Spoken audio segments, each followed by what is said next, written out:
예, 안녕하세요. 청주까지 오시느라고 고생 많으셨습니다. 저는 오늘 사회를 맡게 된 충청북도 지속가루발전협의 김대강 사무처장입니다. 반갑습니다. 2024년 생물다양성 포럼을 저희가 시작하도록 하겠는데요. 생물다양성 포럼은 2018년도에 처음 이제 충북은 시작을 했는데 이게 그 전에 앞서서 경기, 인천, 강원이 2015년에 전국 대회에 그 생물다양성 당사국 총회 이후에 전국 지속협회 차원에서 세 개 권역에서 DMZ의 생물다양성을 가지고 매년 돌아가면서 포럼을 했습니다. 근데 충북도 생물다양성의 보고라는 걸 알고 그 다음부터 이제 17년부터 저희가 강원, 인천, 경기 이렇게 포럼에 결합을 해갖고 18년도에는 그 생물다양성 포럼인 충북으로 시작을 해서 그때는 좀 조금 저희가 넓혀갖고 한중일 그래서 동아시아 포럼을 좀 했습니다. 그래서 충청북도가 유일하게 그 바다가 없는 도기 때문에 내수면 쪽으로 저희가 담수어를 좀 집중해 갖고 항주 중국의 항주와 그리고 일본의 교토 이렇게 연계해 갖고 계속 이제 연결하는 저희가 포럼을 시작으로 좀 됐는데 코로나 이후로 지금 그 국제 포럼은 못 하고 계속 내부 포럼들을 진행하고 있는 상황입니다. 그리고 이제 저희가 이 포럼을 계속하면서 그 전국적이나 지역에 있는 데이터나 사례들을 많이 지금 축적해 갖고 나중에 이것들을 좀 어떻게 지금 보고서를 만들어야 될지를 좀 고민하고 있는 사항인데 오늘도 많은 의견들이 오셔갖고 많은 제안과 의견 주시는 걸 가지고 저희가 잘 정리해 갖고 저희가 전체적으로 충북의 지속가능 발전 충북뿐만 아니라 전국의 생물다양성의 좀 정책을 만드는데 조금 도움이 되도록 하겠습니다. 일단 국민의례를 읽겠습니다. 모두 자리에 일어나 주시기 바라겠습니다. 전면에는 국기에 대해서 경례.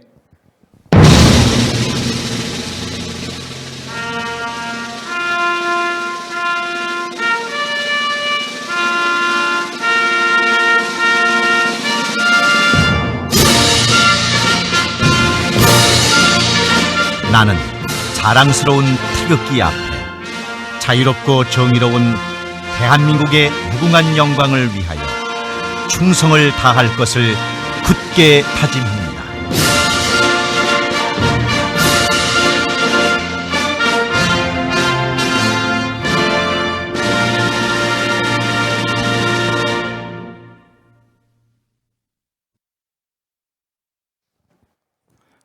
이하 예식을 생략했습니다. 자리에 앉아주시기 바라겠습니다. 원래 내빈 소개가 있는데 여기 계신 모든 분들이 내빈이기 때문에 내빈 소개는 생략하고요. 본인이 내빈 소개를 꼭 받으셔야 되겠다는 분은 손들어 주시면 제가 소개해드리도록 하겠습니다. 예, 인사 말씀을 청해 듣는 시간을 갖겠습니다. 개의 말씀을 홍상표 충청북도 지속가능발전협의 상임회장께서 해주시겠습니다. 큰 박수 부탁드리겠습니다.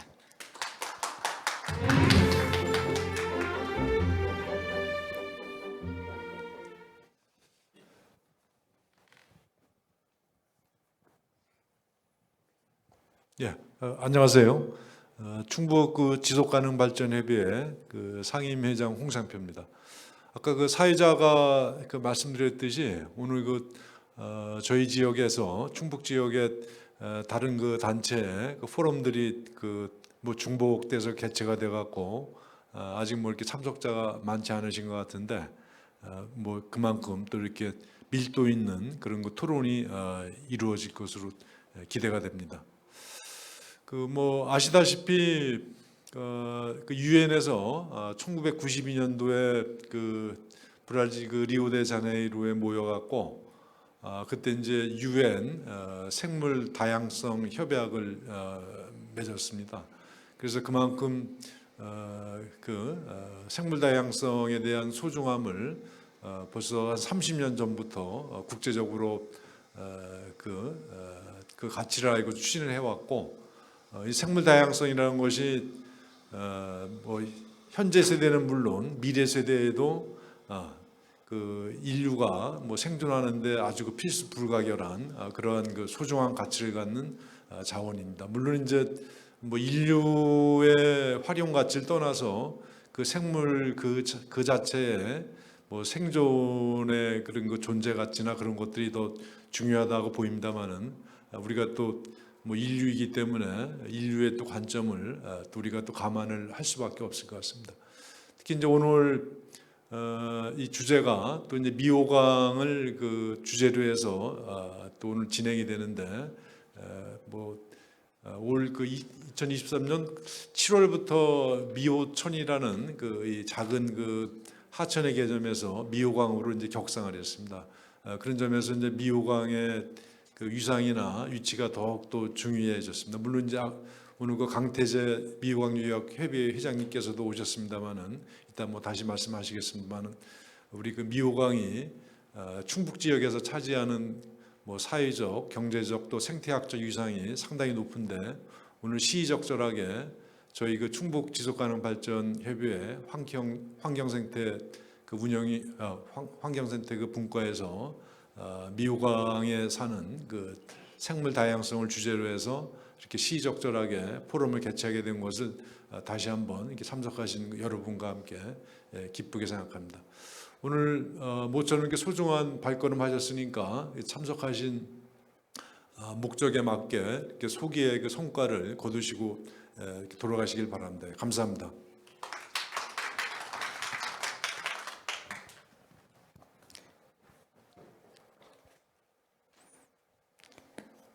예, 다음은 아까 저희 서두에 그 상임위원장께서 말씀하신 것처럼 저희가 이제 지속 가능한 강과 생물 다양성 대주제와 이제 부주제로 저희가 미호강 유역의 생물 다양성 현황 및 보존 방안 모색이라고 했는데요. 충북 지역에는 금강의 제1주류하천이었던 미호천이 있었는데 이게 미호강으로 승격해갖고 이제 지역의 다양한 거버넌스들이 지금 실험적으로 이제 시작될 것 같습니다. 거기에 상임 대표를 맡고 계신 강태재 미호강 유역 상임 대표님을 모시고 축하의 말씀을 좀 전해드리는 시간을 갖겠습니다. 큰 박수 부탁드리겠습니다.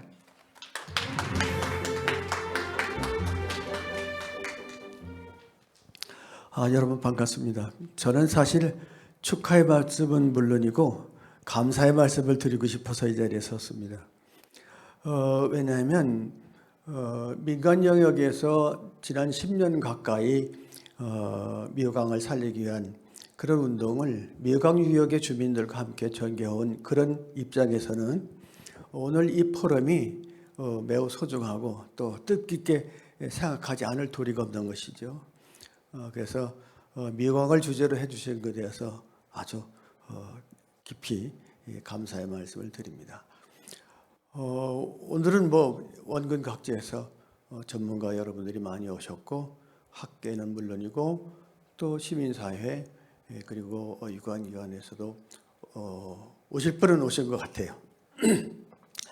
연말이라 뭐 앞에서도 거듭 이야기했지만은 사람이 많아서 꼭 중요한 것이 아니고 오늘의 이 좋은 그 발제와 토론이 정부나 지자체의 어떤 정책으로 또 학계에 또 그리고 시민사회에 폭넓게 반영이 되고 그렇게 된다면 이 포럼은 매우 생산적인 것이 되지 않을까 이렇게 생각을 합니다.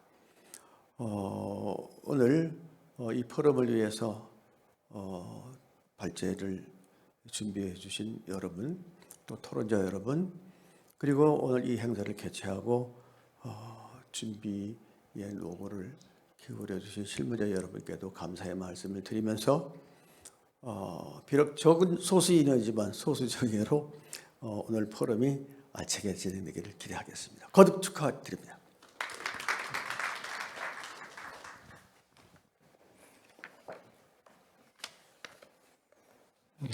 아까 제가 서두에 말씀드린 것처럼 이제 저희 생명다양성 포럼이 시작된 계기는 전국 지속가능발전협의회의 그 생물다양성 당사국 총회에 연계된 전국 대회의 시작으로 저희 지역에도 생물다양성에 대한 관심을 갖게 되었었습니다. 그래서 그 이후로 계속 저희가 지역에서 다양성 보존을 위해서 어떤 고민들을 해야 될지에 대한 고민들을 많이 가졌는데 전국에서 이제 저희하고 해갖고 생물다양성 네트워크를 좀 2020년도에 만드는 것들을 좀 했는데 거기 전국협의회 역할들을 많이 해주셨던 그 이동준 사무총장님을 모시고 좀 축하의 말씀을 전해드리는 시간을 갖겠습니다. 큰 박수 부탁드리겠습니다.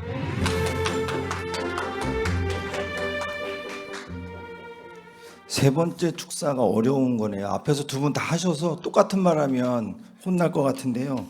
적어왔습니다.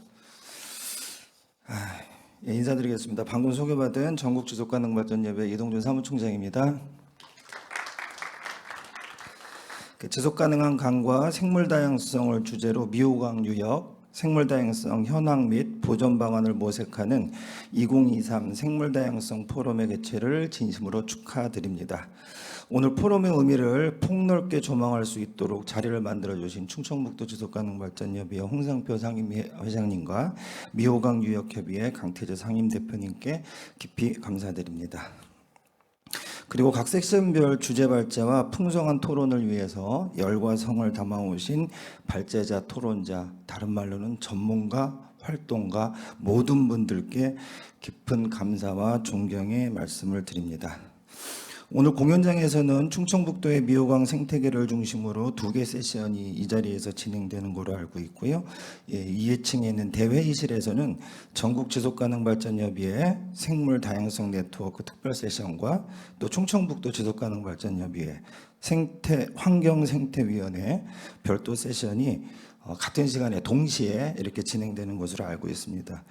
짧은 시간이지만 세션별로 발제와 토론의 열기가 아주 가득할 것 같습니다.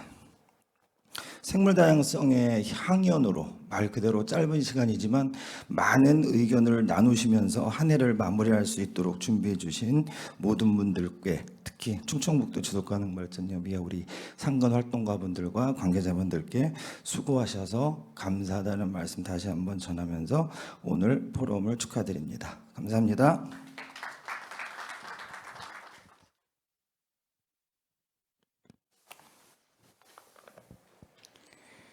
예, 저희가 일부 개회식은 이제 인사 말씀을 마치겠고요. 바로 이제 개회식 안에 있는 기조 강연을 좀 청해드리는 시간을 갖겠습니다.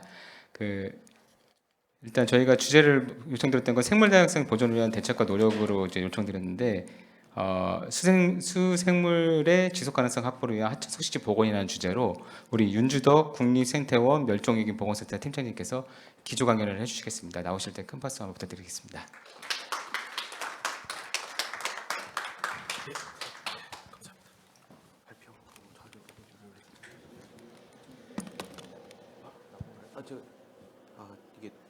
이게 파워포인트 파일이 아니라서 PPT 파일로 좀 옮길 수 있을까요? 미리 얘기하셨어요. 아 그래요? 아 이거를 제가 똑같은 파일인데 이게 애니메이션이 하나도 안 들어가서 그래서 그럼 그냥 이걸로 하죠 뭐.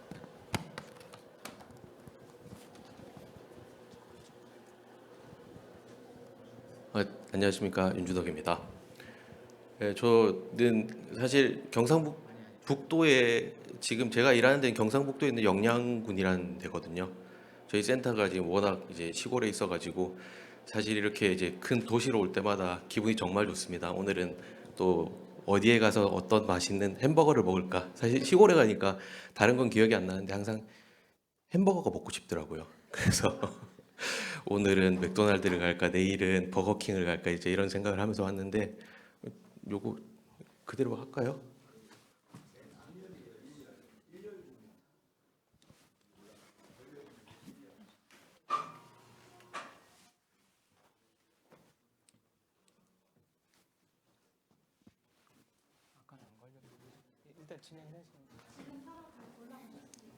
예, 그러면 일단 이게 뭐 조명이 크게 문제되는 건 아니니까 이제 바로 말씀을 드리도록 하겠습니다. 사실 오늘 또 제가 이제 충북 생물 다양성 포럼에 와서 이렇게 발표하게 된 것도 어떻게 보면 상당히 저 개인적으로서는 상당히 영광이고요. 또 예, 이제 준비가 된 것 같습니다. 시작하도록 하겠습니다. 예. 저는 이제 다시 한번 말씀을 드리면 저는 이제 지금 국립생태원 멸종위기종 보건센터에서 일하고 있는 윤주덕입니다. 경상북도 저희 센터는 경상북도 영양에 있고요. 그리고 오늘 지금 여기 보시는 여기는 이제 다들 잘 아시는 이제 미호강이죠. 이 미호강의 수생생물 그리고 미호강의 뭐 생물 다양성에 대해서 말씀을 하셨는데 제가 연구하고 있는 분야가 그 수생태계도 있고 그리고 생물 중에 특히나 담수어류도 포함이 되어 있습니다. 그래서 두 개를 가지고 이제 미호강에 어떻게 적용하면 좋을지에 대해서 생각을 해봤는데 제가 사실 미호강에 대해서 정말 풀 스토리를 다 알고 있으면 미호강에 대해서 말씀을 드리는 게 좋을 거라고 생각을 하지만 제 생각에는 그것보다는 그냥 전체적으로 봤을 때 우리나라 하천 수생태계에 있어가지고 이제 수생 생물의 지속 가능성을 어떻게 확보할 수 있는지에 대한 부분을 좀 더 이제 큰 규모에서 한번 보고자 해서 자료를 준비를 했습니다. 그 제목은 여기 보시는 거 마찬가지고요. 사실 그 오늘 토론 주제에 들어가 있는 단어들을 하나씩 최대한 다 넣어봤습니다, 제목에. 그래가지고 지속 가능성도 들어가 있고요. 이제 뭐 서식처, 뭐 이제 생물 다양성 이런 부분들이 다 들어가 있습니다. 그래서 발표 순서는 지금 뭐 보시는 정도의 내용으로 이렇게 진행을 할 거고요. 이제 간단하게 뭐 수생태계 생물 다양성 이런 내용들 말씀을 드리고 저희 생물 서식처 복원에 대해서 좀 말씀을 드리고 싶었습니다.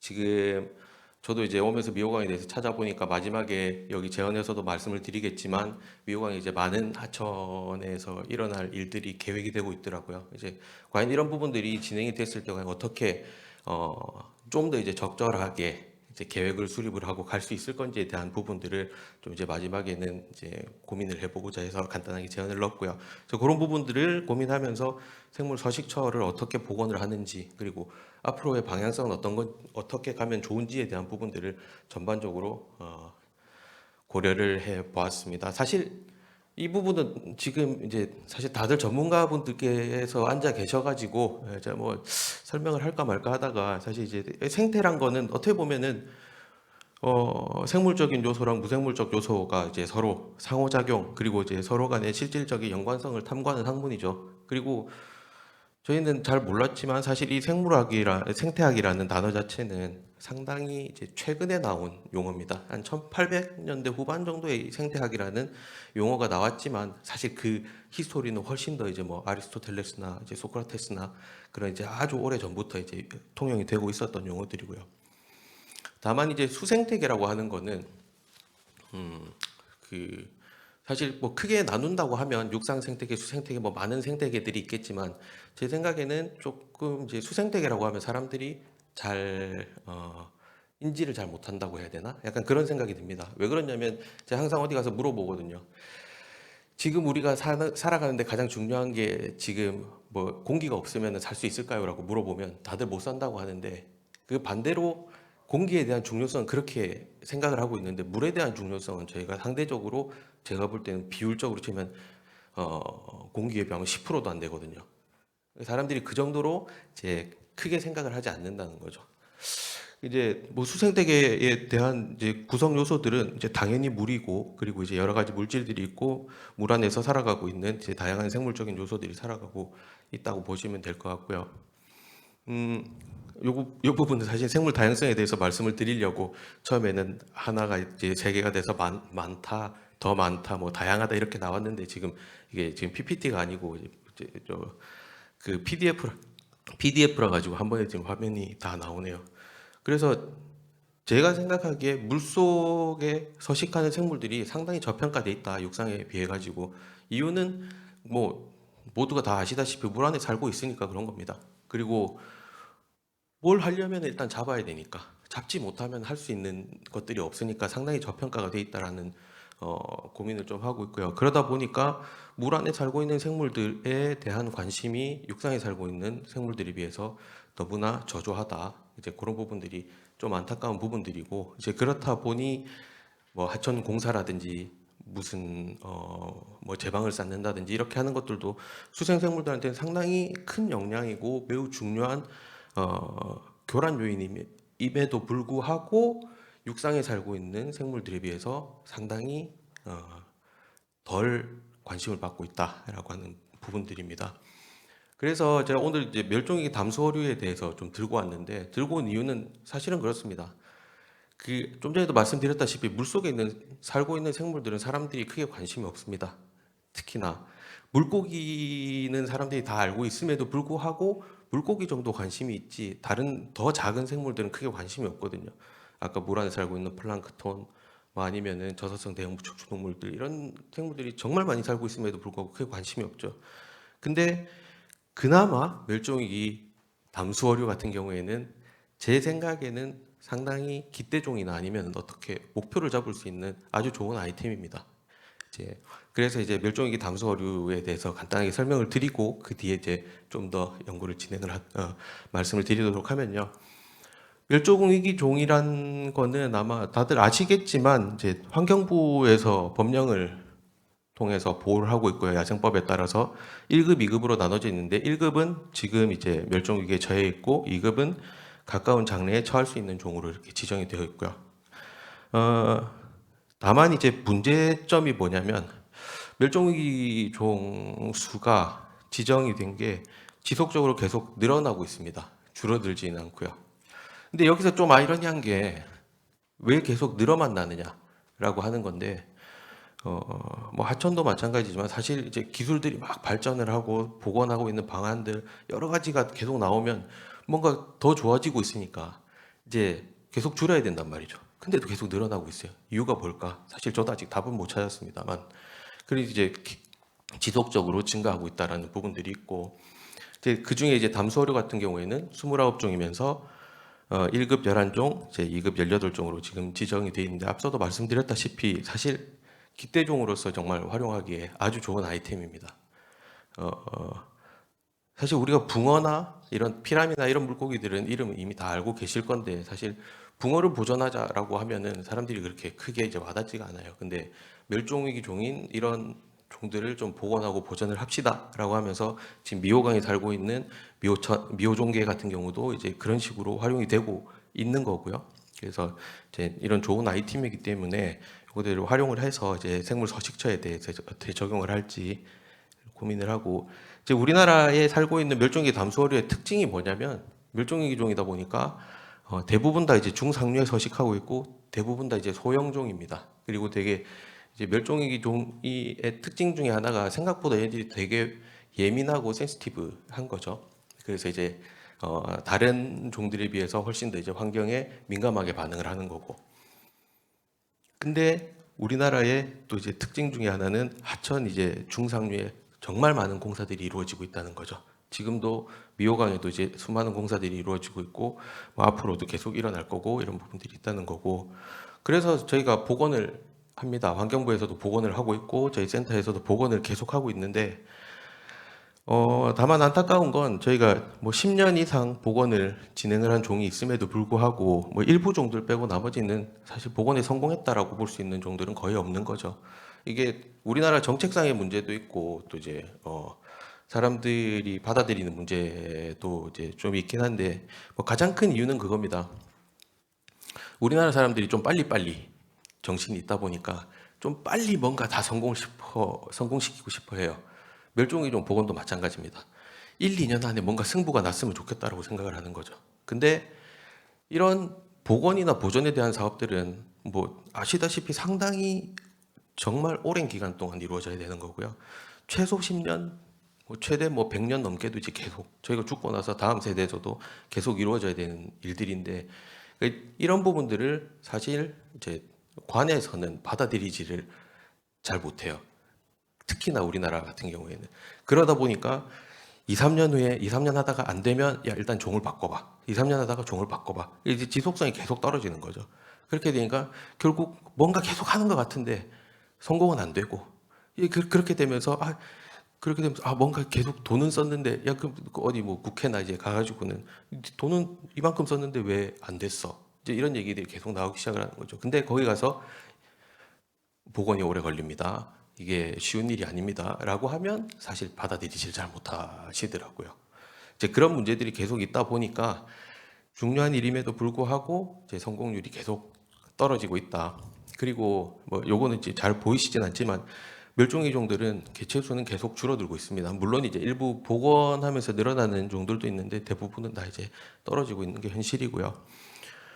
자, 그래서 그렇다면 왜 줄어들지를 알아야 되는데 저희가 이제 이런 복원 사업이나 하면서 문제가 됐던 것 중에 하나가 또 뭐냐면 사실 뭐가 문제인지 모르고 일단은 복원을 합시다라고 출발을 한 케이스가 상당히 되게 대부분입니다. 그래서 이유에 대한 부분이 명확하지 않았던 거죠. 그러면 우리가 가야 될 길이 여기인데 자꾸 이 일만 하고 있는 거죠. 이 일을 해야 되는데 이제 그런 부분들이 문제가 돼서 최근에는 이런 이제 뭐 훼손 진단 모델이라고 해서 무엇가 문제인지에 대한 부분을 우선을 파악하고 있습니다.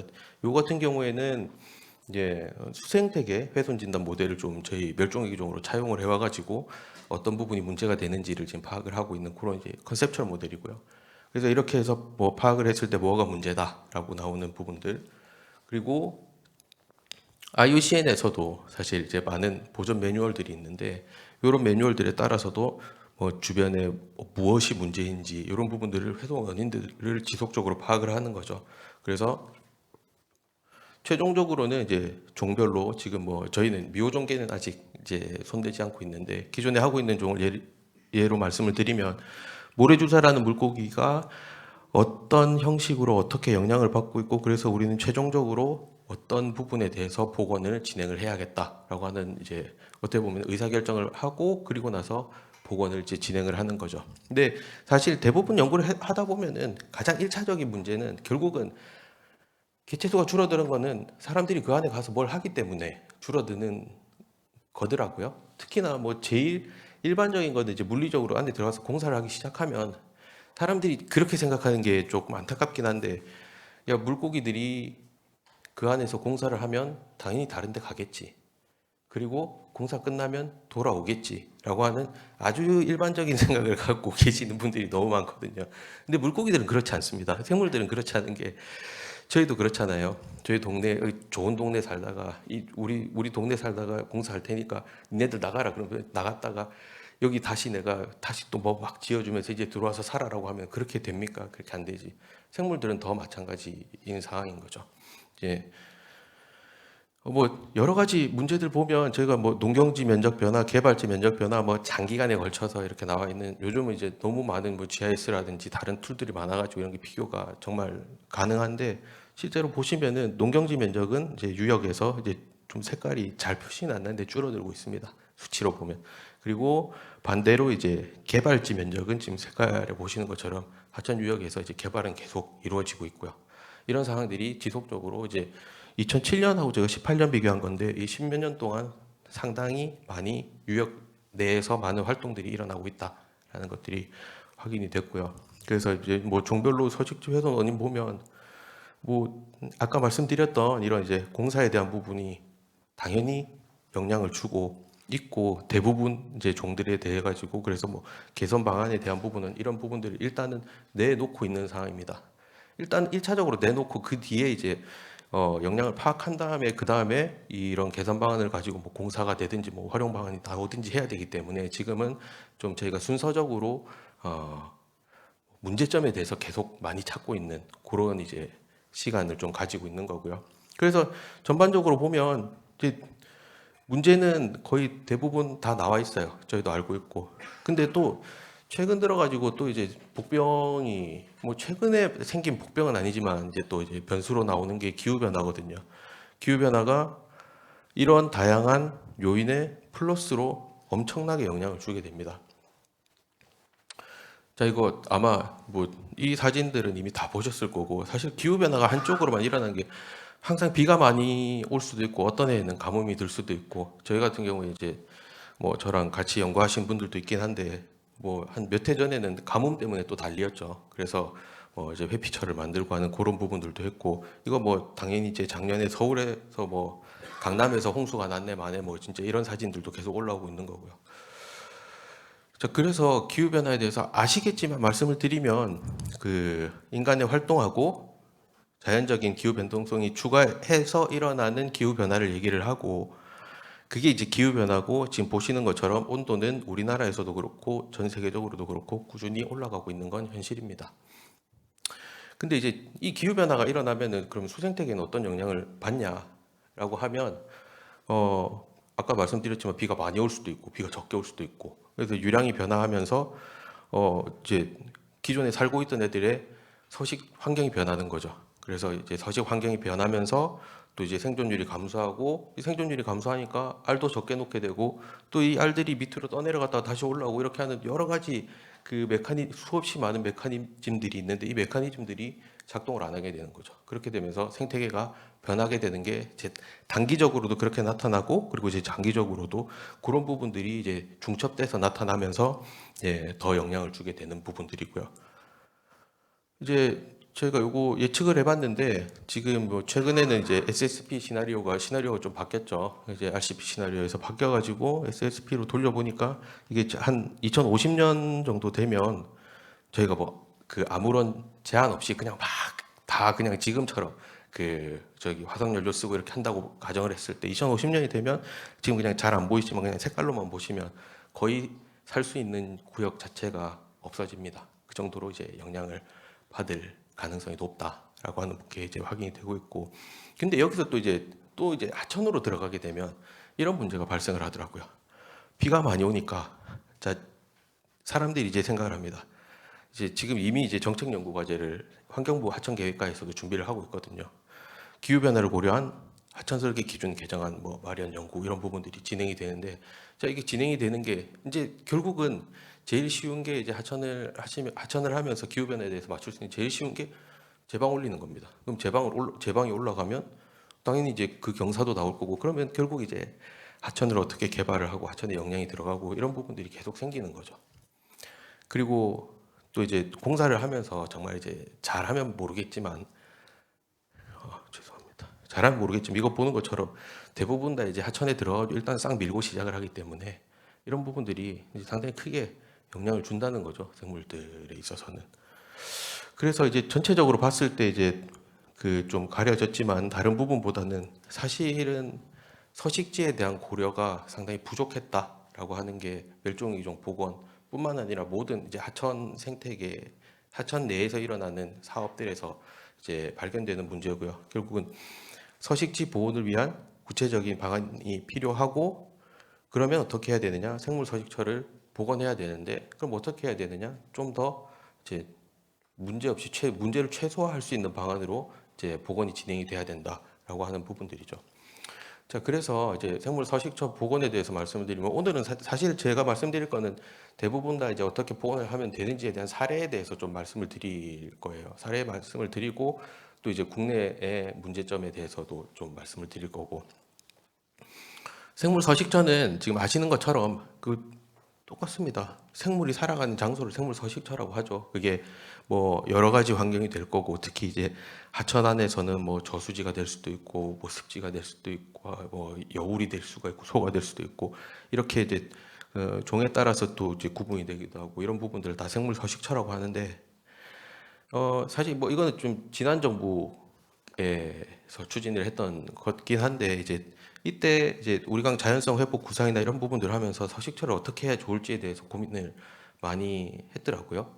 그래서 보면은 역동성을 어떻게, 연속성을 회복을 하고 어떻게 할 건지에 대한 부분들, 자연적으로 어떻게 이런 부분들을 이제 되게 많이 해서 담아놨는데, 그렇다면 이 부분을 실현하기 위해서 어떻게 해야 되느냐라고 이제 넘어가면 이런 부분들이 있습니다. 정말 뭐 서식처 복원을 위해서는 하천에서 많은 복원하는 방법들이 있는데, 그중에 뭐 대표적으로 연결성에 대한 부분, 서식지 다양화, 그리고 뭐 홍수터 복원이라고 하는 부분, 그리고 식생 관리, 그리고 이제 토지 매입에 대한 부분, 그리고 하천 유량도 관리를 해야 되고, 이런 이제 많은 방법들이 고민이 되면서, 그렇게 해서 서식처 복원이 진행이 되고 나면 그 이후에는 이제 질과 양에 대한 모니터링을 평가를 해야 되는 부분들이고요. 그래서 이런 복원 방법들이 있는데, 뭐 항목별로 사실은 고려해야 될 사항이기 때문에 뒤에 이제 제가 실제로 예를 보여드리면서 다시 한번 말씀을 드릴 건데, 뭐 이렇게 다양한 부분들을 고민을 해야 된다.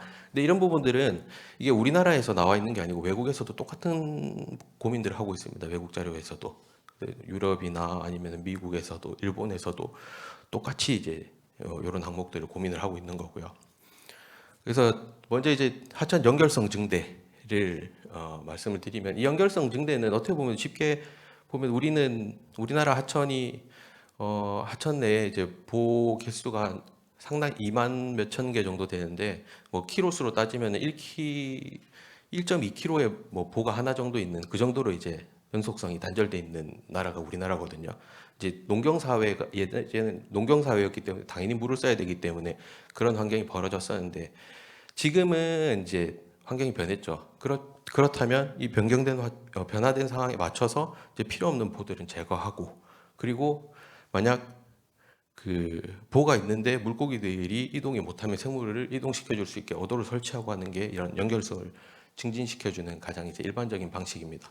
그래서 지금 예로 보여드리는 거는 이제 전주천의 덕진보를 철거하고 이렇게 이제 자연적인 흐름으로 만들어주고, 여기는 이제 탄천에 있는 미금보라고 하는 데인데 이제 마찬가지로 이제 보를 제거하고 이렇게 자연적 흐름을 만들어주는 형태의 이제 복원이 진행이 되고 있고요. 그리고 여기는 기존에 이제 어도가 없었던 지역들인데 지금 여기 보시는 것처럼 어도가 없는 지역이라서 물고기들이 못 올라가고 이렇게 폐사하는 현상들이 나타나는데, 여기에 이제 어도를 설치를 해줌으로써 이제 생물들이 올라갈 수 있게 해주는, 그렇게 연결성을 확보해주는 사업이고요.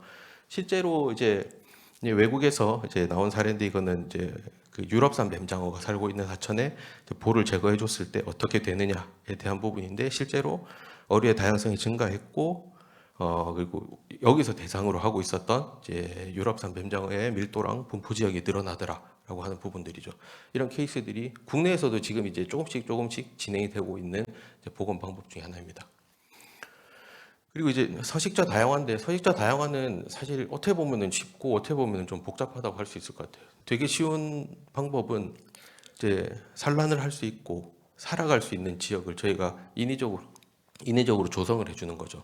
뭐 지금 여기 있는 것처럼 이제 목재를 안에다가 넣어준다거나, 아니면은 인공적으로 여울을 만들어준다거나, 아니면 하천에 자갈을 깔아준다거나 여울을 넣어준다거나, 이런 부분들이고, 실제로 요거는 이제 그 뉴질랜드에 있는 이제 그레이 리버에 살고 있는 이난가라고 하는 물고기를 복원하기 위해서 이제 서식처를 인위적으로 조성을 한 건데, 인위적으로 요 이제 배후 습지에다가 이제 홍수터에다가 이렇게 하천을 인위적으로 수로를 만들어주고, 이 수로를 이제 계속 관리해주면서 우리가 여기서 대상으로 하고 있던 이난가라는 물고기가 들어오는지에 대해서 평가를 진행을 했던 거고, 실제로 여기서 이제 결과에서는 5년 이후에 대상으로 하고 있는 종이 산란지로 이용을 하고 있는 게 확인이 되었고, 또 이제 뭐 지속적으로 이용을 하더라라고 하면서 이제 그 이후에 이제 3년간 잡초 제거 작업을 이렇게 진행을 했다고 되어 있는데, 뒤에서도 말씀을 드리겠지만 복원은 중요합니다. 근데 복원도 중요하지만 사실은 더 중요한 거는 이후에 이제 관리인 거죠. 이 관리가 제대로 이루어지지 않으면 사실은 복원은 제가 볼 때는 할 필요가 없다고 보거든요.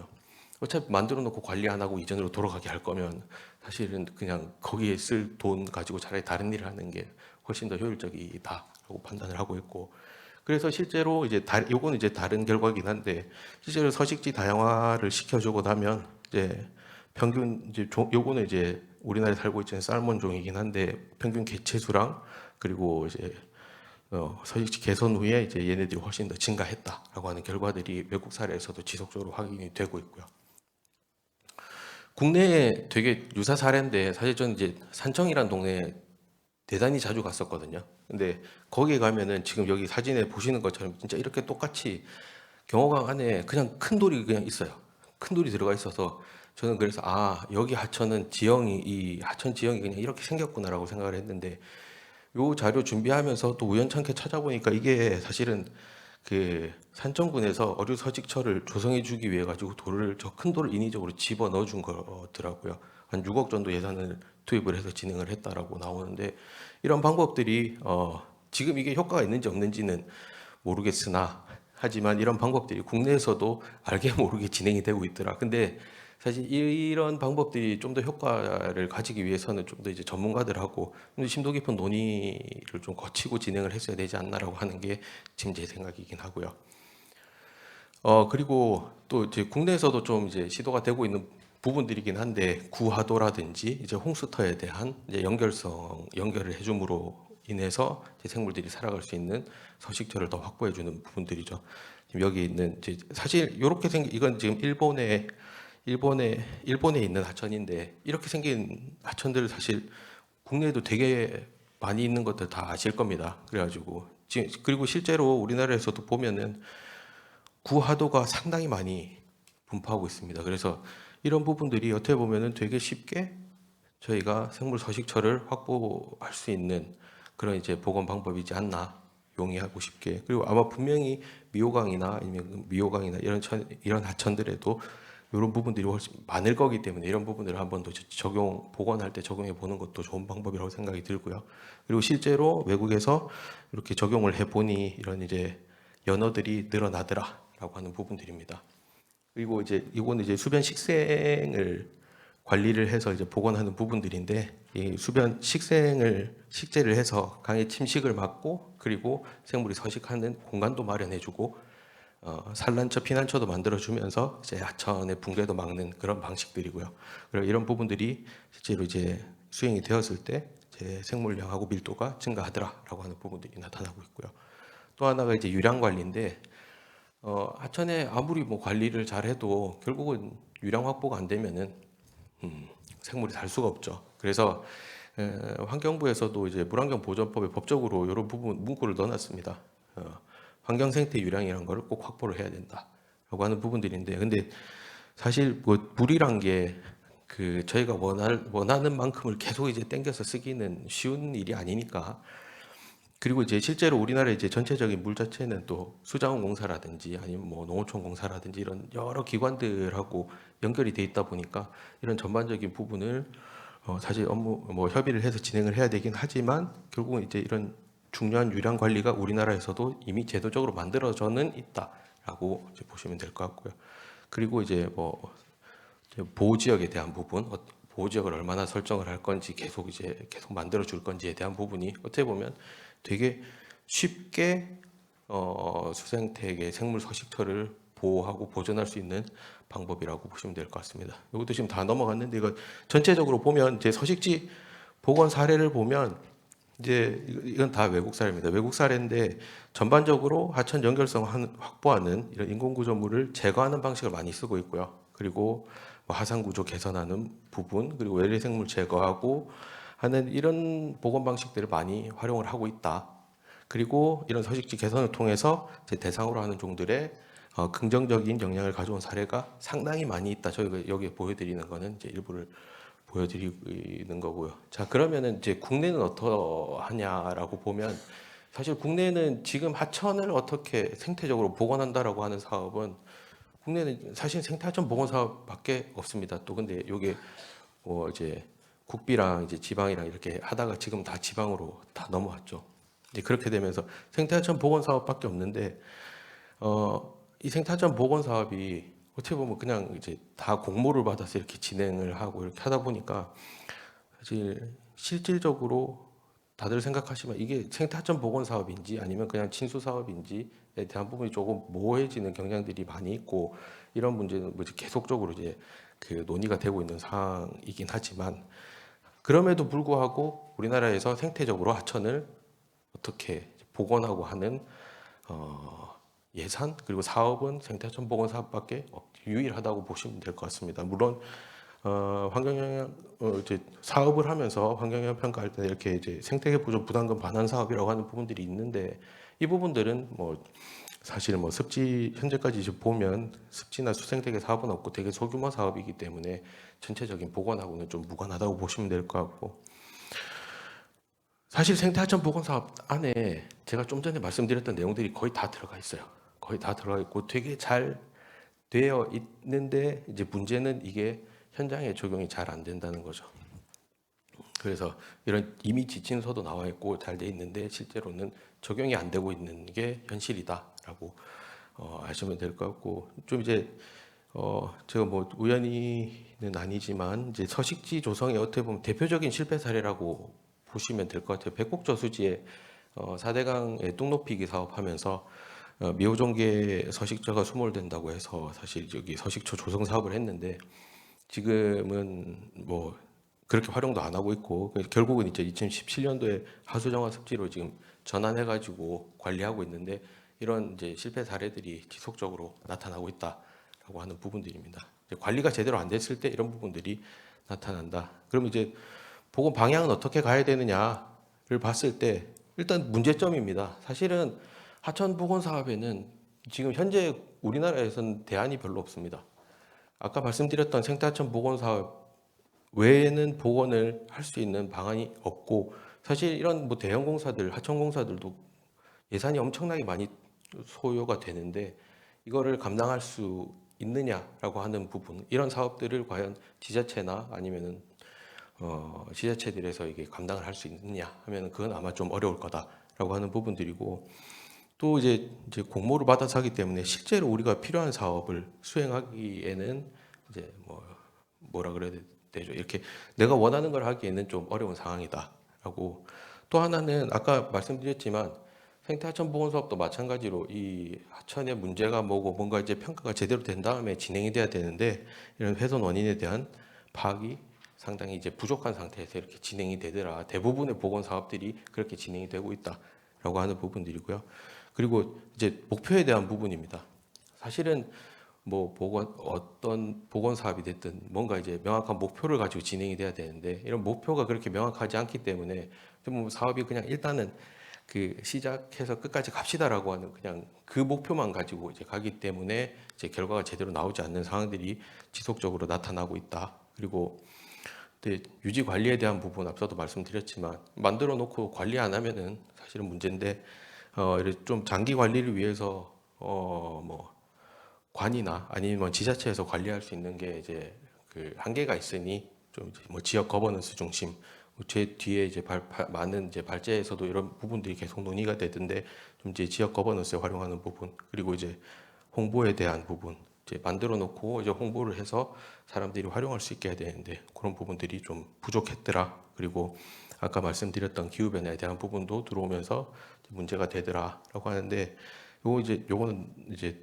넘어가도록 하겠습니다. 그래서 좀 이제 보존을 위해서 어떻게 보면 이제 사회적 가치에 대한 부여를 좀 더 해야 되지 않는가라고 하면, 뭐 다른 분도 말씀을 하시겠지만 뭐 시민조사단을 운영을 한다든지, 또 이제 지역 협의체, 저도 이제 멸종위 종 가지고 이제 다른 데서 협의체를 여러 개를 구성을 해서 운영을 하고 있는데, 어떻게 보면은 이제 상당히 이제 자발적인 참여가 유도가 된다면 되게 효율적인 방안이더라라고 하는 부분들이고요.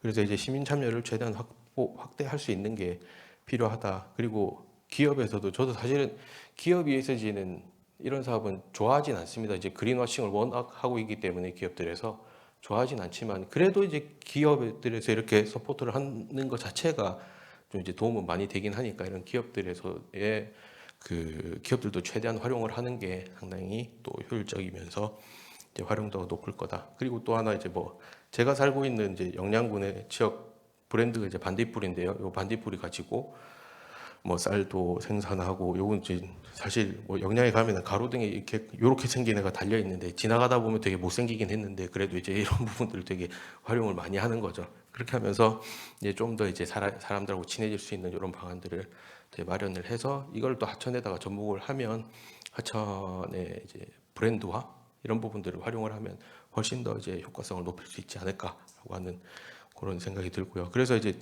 미호강을 제가 찾아보니까 통합 물 관리, 그리고 뭐 맑은 물 사업 등 해서 이렇게 많이 있더라고요. 그리고 조례도 지정을 하셨고, 그러니까 많은 부분들이 이제 하천을 가지고 뭐 어떻게 하겠다라고 하는 부분들을 이제 고민을 많이 하셨던데, 근데 뭐 이미 만드셨겠지만 결국은 이제 단위는 유역 단위로 가고 또 해야 되기 때문에, 결국은 유역 규모에서 원인도 파악을 하고 분명한 목표를 설정을 해서 이제 가야 되는 로드맵을 확실하게 짜야 되지 않을까 하는 게 확실히 짜야 되는 부분이 필요하고요. 그래서 이런 로드맵에 맞춰서 이제 필요한 체계적으로 이제 진행이 돼야지, 아니면 이제 들쑥날쑥하게 또 이제 이거 했다 저거 했다 하면 결국은 효과성은 계속 낮아질 거다라고 하는 부분들이고, 어쨌든 지역 거버넌스를 최대한 활용을 하는 방안을 모색을 하셔야 된다라고 하는 거죠.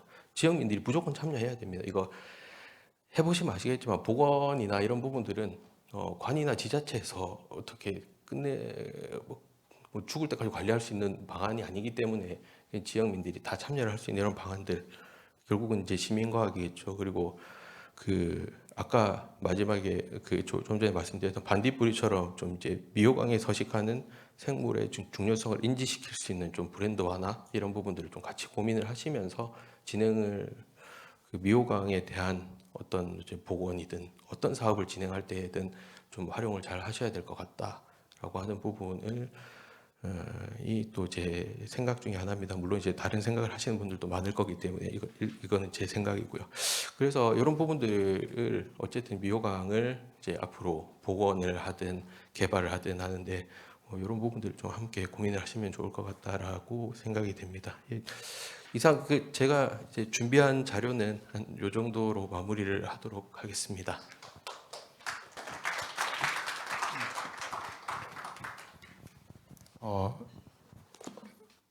질의가 있으시겠지만은 시간 관계에서 질의를 안 받도록 하겠습니다.